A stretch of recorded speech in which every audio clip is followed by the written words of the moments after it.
সাকিব আর চলে না, সাকিবকে দিয়ে হচ্ছে না আর। ফুরিয়ে গেছেন মিস্টার 75। মাত্র কটা ম্যাচে রান পাননি, আর তাতেই চারদিকে পড়ে গেছে কানাকানি। ব্যর্থদের কালো মেঘ ভেদ করে কিভাবে আলো ছড়িয়ে দেয়া যায় সেটা সাকিবের চেয়ে আর ভালো কে জানে।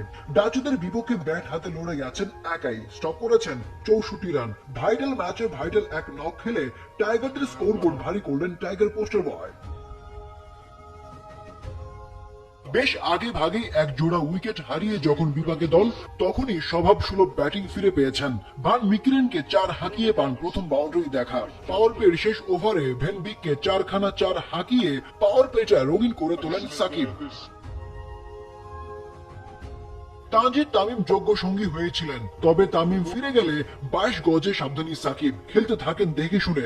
38 বল খেলে সাকিব তুলে নেন ক্যারিয়ারের 13তম 50। ডিপ মিড উইকেটে 1 রান নিয়ে 50-এর ঘরে পৌঁছান এই অলরাউন্ডার।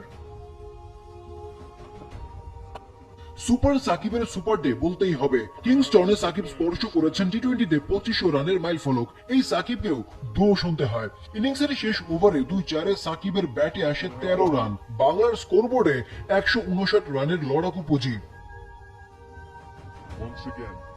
বেলা ফুরাবার আগেই যারা সাকিবের শেষ দেখে ফেলেছিলেন তারা খানিকটা বিমর্ষ হতেই পারেন, তবে সুপার সাকিবের সুপার পারফরমেন্স এখনো ভীষণ দরকার টাইগার তল্লাটে। যা প্রমাণ হলো আরো একবার, সাকিবের 64 না হলে হয়তো 159 রানের পুঁজিটাই পেত না লাল সবুজের বাংলাদেশ।